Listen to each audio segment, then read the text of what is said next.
Terima kasih Anda masih menyaksikan Sindo Sore. Pemirsa, mengawali segmen pamungkas, kami akan berikan informasi 3 berita utama pilihan redaksi Sindo Sore.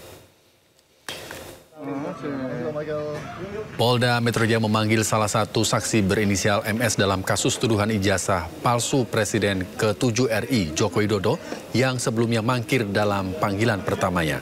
MS yang berprofesi sebagai podcaster menjelaskan pemeriksaannya berkait dengan podcast Santana miliknya. Lagi-lagi sebuah perusahaan tour and travel di Pekanbaru Riau kedapatan menahan ijazah karyawannya. Wamenaker Immanuel Ebenezer langsung menyidak lokasi, namun manajemen perusahaan tidak hadir di lokasi.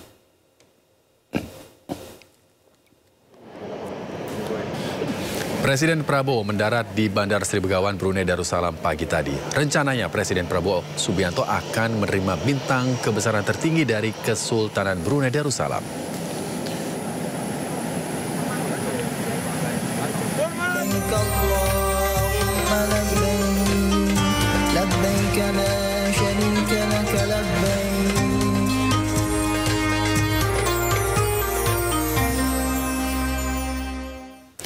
Pemirsa, 84 calon jamaah haji khusus kloter perdana diberangkatkan ke Tanah Suci. Para calon jamaah haji ini resmi dilepas oleh Kementerian Agama Republik Indonesia. Usai dilepas dan diberi arahan, para calon jamaah haji khusus ini langsung menuju Bandara Soekarno-Hatta, Tangerang, Banten. Para calon jamaah haji khusus yang tergabung dalam konsorsium El Makaya ini nantinya akan bergabung dengan calon jamaah haji lainnya di Tanah Suci Mekah. Para jamaah haji diimbau untuk selalu menjaga kesehatan demi kelancaran beribadah di Tanah Suci. Sangat merasa bangga karena ada perbedaan pelayanan menjadi haji khusus tahun ini.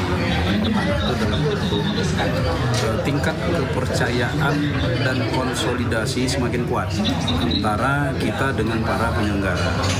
Yang kedua, para penyelenggara juga semakin berkomitmen untuk melakukan proses input data di Panwas satu data haji khusus.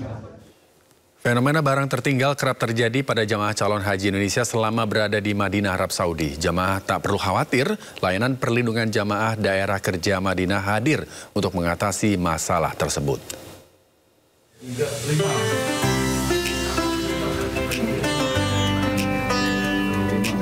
Perpindahan jemaah dari Madinah ke Mekah tercatat 206 kloter atau sekitar 80.107 jemaah sudah tiba di Arab Saudi.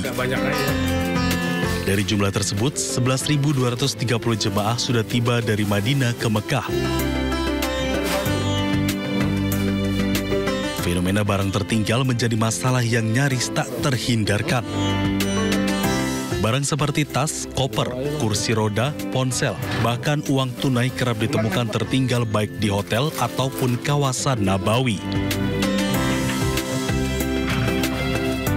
Mengatasi persoalan tersebut, layanan perlindungan jemaah atau Linjam menerapkan sistem koordinasi lintas sektor terstruktur, mulai dari sektor 1 hingga 5 daerah kerja Madinah. Jika ada barang yang tertinggal atau ditemukan, datanya akan langsung dibagikan dalam grup aplikasi percakapan untuk ditindaklanjuti. Dan alhamdulillah setiap harinya kita menerima barang-barang dari bandara itu setiap hari terambil. Selama ini seperti itu, lancar alhamdulillah. Jadi himbauan kami selaku Kasih Linjam agar para jamaah senantiasa menjaga diri, ya selalu membawa identitas, ya jangan sampai identitas ini lepas dari dirinya, karena suatu saat seandainya jamaah ini nanti tersasar, itu kita mudah mencarinya. Jemaah diimbau untuk selalu membawa identitas dan menandai barang pribadi dengan informasi lengkap agar pelacakan bisa dilakukan lebih cepat. Dari Madinah, Arab Saudi, Gigi Irfan, iNews melaporkan. Mobilitas jamaah haji didukung oleh armada bernama Bus Sholawat. Kendaraan gratis yang beroperasi 24 jam ini siap mengantar dan jemput jamaah calon haji Indonesia untuk menunaikan sholat 5 waktu.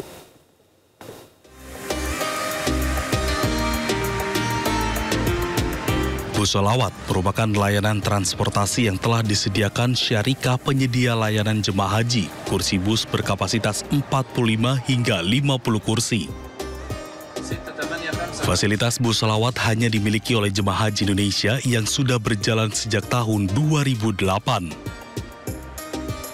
Moda transportasi City Bus yang mayoritas berwarna kuning ini juga digunakan untuk mobilitas jemaah haji di Masyair.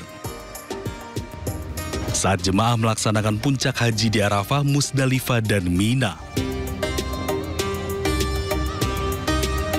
Jadi per 400 sampai 450 jamaah kita siapkan bis satu unit. Itu kita anggap nanti memadai yang akan memberikan pelayanan jamaah dari pemondokan atau dari hotel ini ke Masjidil Haram 24 jam, termasuk dari sisi pelayanannya juga sama. 24 jam nanti ada petugas baik di halte maupun di terminal yang akan melayani jamaah kita menunaikan ibadah sholat 5 waktunya. Sementara itu, bus yang diperuntukkan bagi jemaah lansia dan disabilitas hanya berkapasitas terbatas karena di bagian tengah bus hanya berisi 4 kursi khusus. Petugas penyelenggara ibadah haji Arab Saudi sudah membagi pelayanan bus Sholawat ini ke dalam 3 halte, di mana ada 27 rute untuk 4 wilayah.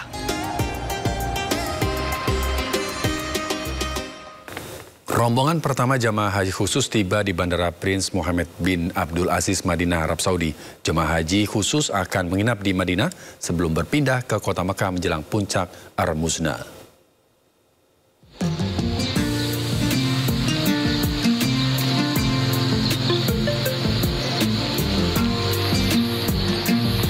Setelah sejumlah kedatangan kloter reguler jemaah calon haji Indonesia, Selasa pagi waktu Arab Saudi, rombongan pertama jemaah haji khusus tiba di Bandara Prince Mohammed bin Abdul Aziz, Madinah, Arab Saudi. Kedatangan rombongan jemaah haji khusus ini disambut Kepala Daerah Kerja Bandara bersama jajaran petugas penyelenggara ibadah haji Arab Saudi. Ungkapan penuh rasa syukur terpancar dari raut wajah 41 jemaah calon haji khusus yang tiba dengan menggunakan maskapai Qatar Airways. Menurut pembimbing rombongan, jemaah calon haji mayoritas berasal dari daerah Probolinggo. Alhamdulillahirrabbilalamin, kami sudah sampai di kota Madinah dengan selamat semuanya. Kami kemarin dari tanggal 12 dari Bandara Juanda Surabaya, kemudian transit ke Jakarta dengan jumlah 41 jemaah. Rata-rata dari kota Probolinggo, ada 3 dari Bekasi, ada juga yang dari Surabaya 5 orang. Untuk haji khusus, ada perbedaan layanan yang diberikan oleh pemerintah, yakni PPIH hanya memastikan dan mengawasi semua layanan yang menjadi hak jemaah terpenuhi.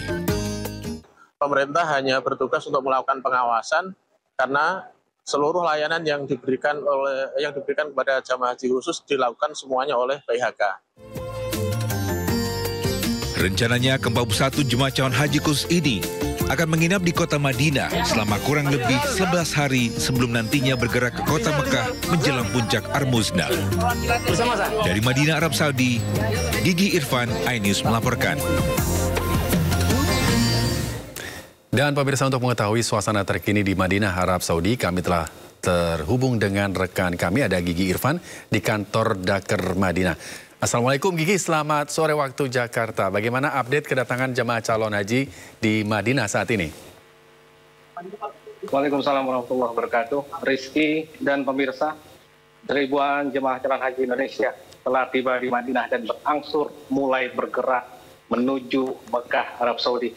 Para jemaah yang sudah beberapa hari di Madinah memanfaatkan waktu untuk beribadah, sholat berjamaah, beriktikaf, berzikir, dan mengerjakan amalan-amalan sunnah di Masjid Nabawi. Meski hotel-hotel para jemaah calon haji Indonesia tak jauh dari Masjid Nabawi, cuaca panas yang menyelimuti Madinah perlu jadi perhatian. Terpantau suhu di Madinah pada siang hari bisa mencapai 41 hingga 42 derajat Celcius. Ini artinya kondisi kelembapan di Madinah cukup kering dan panas. Sehingga para jemaah pun diminta untuk mempersiapkan diri menghindari paparan sinar matahari langsung. Jemaah disarankan untuk menggunakan tutup kepala seperti topi atau payung serta kacamata hitam saat beraktivitas di luar. Selain itu, penggunaan sunscreen juga sangat dianjurkan guna menjaga kelembapan kulit serta menggunakan lip balm juga bagus untuk bibir. Dan siap sedia botol spray yang bisa diisi dengan air zam-zam yang bisa diambil di dalam Masjid Nabawi. Selain itu, jemaah juga diminta untuk beristirahat cukup dan menjaga kondisi kesehatan, mengingat waktu puncak haji yang masih cukup lama. Selain beristirahat yang cukup, jemaah juga disarankan untuk menjaga pola makan sehat, seperti mengkonsumsi buah-buahan, vitamin, dan pastinya makan tepat waktu. Rajin mengkonsumsi air putih 1 gelas setiap jam dan larutan gula garam atau Oralit agar terhindar dari dehidrasi. Bagi jemaah yang membutuhkan Oralit, bisa menghubungi petugas di setiap sektor. Rizky dan pemirsa terkait makanan atau konsumsi, diketahui saat berada di Madinah, jemaah akan mendapatkan 3 kali makan dalam sehari. Di mana jika di total, para jemaah akan mendapatkan konsumsi 27 kali makan selama 9 hari berada di Madinah. Saat berada di kawasan Nabawi, banyak sekali saya temukan para jemaah yang lupa jalan pulang ke hotel, dan ini banyak saya temukan jemaah lansia. Diimbau bagi jemaah untuk selalu mengalungkan identitas di badan dan membawa minimal kartu nama hotel tempat menginap. Jemaah juga harus memperhatikan nomor pintu saat memasuki kawasan Nabawi sebagai patokan hotel. Apabila tersesat, jemaah pun diminta tak segan untuk bertanya kepada para petugas yang telah disiapkan di titik-titik kawasan Masjid Nabawi. Rizky. Baik, Gigi. Bagaimana antisipasi dari tim kesehatan? Ini kaitannya dengan suhu di Arab Saudi yang cukup panas begitu ya. Bagaimana antisipasi dari tim kesehatan mengingat suhu yang cukup panas untuk agar para jamaah ini tetap bugar dalam melaksanakan ibadah nantinya? Ya, Rizky dan pemirsa, seperti yang saya sampaikan sebelumnya, untuk menjaga kondisi, jemaah harus selalu makan dengan pola makan yang sehat, seperti makan buah-buahan, vitamin, dan air putih. Pihak kesehatan menganjurkan bagi para jemaah untuk mengkonsumsi air putih segelas setiap jam. Ini untuk menghindari dehidrasi yang cuaca cukup panas di Madinah sendiri. Rizky. Baik, terima kasih rekan Gigi Irfan melaporkan langsung dari kantor daerah kerja Madinah Arab Saudi. Selamat bertugas kembali dan salam sehat selalu. Kita ke informasi berikutnya, pemirsa. Seorang nenek berusia 94 tahun menjadi jamaah calon haji tertua di wilayah Kabupaten Pasuruan, Jawa Timur. Meski di usia tua, sang nenek masih memiliki pandangan yang tajam dan pendengaran yang normal.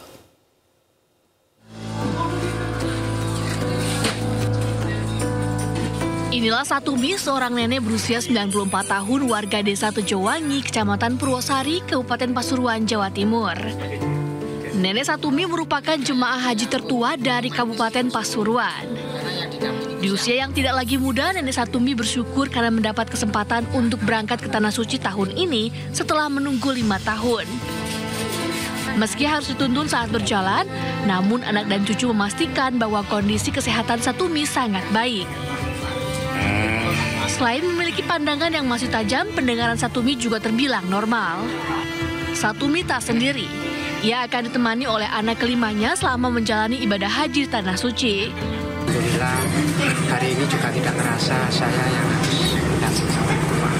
Saya tetap harus menjaga orang tua, tugas saya menjaga Mas Praidi. Soal saya bisa menggugurkan kewajiban rukun Islam yang kelima itu hanya sebuah kewajiban, tapi yang wajib dan nanti di sana harus. Kalau kondisi ibu sendiri gimana sekarang? Kalau kondisi ibu sendiri berangsur-angsur lebih sehat. Alhamdulillah, mulai kemarin agak sakit, sekarang kayak lebih senang. Anak dan cucu Satumi telah menyiapkan sejumlah persiapan untuk keberangkatan ibu mereka. Satumi akan berangkat ke Tanah Suci pada 17 Mei bersama 1.512 jemaah lainnya dari Pasuruan. Dari Pasuruan, Jawa Timur, Jaka Samudra, iNews melaporkan.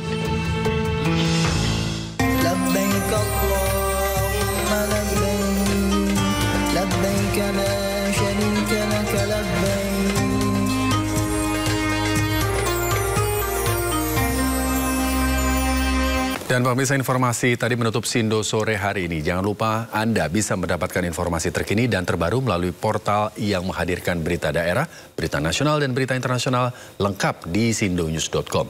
Saya Rizky Hasan mewakili tim redaksi yang bertugas, pamit undur diri. Terima kasih dan sampai jumpa.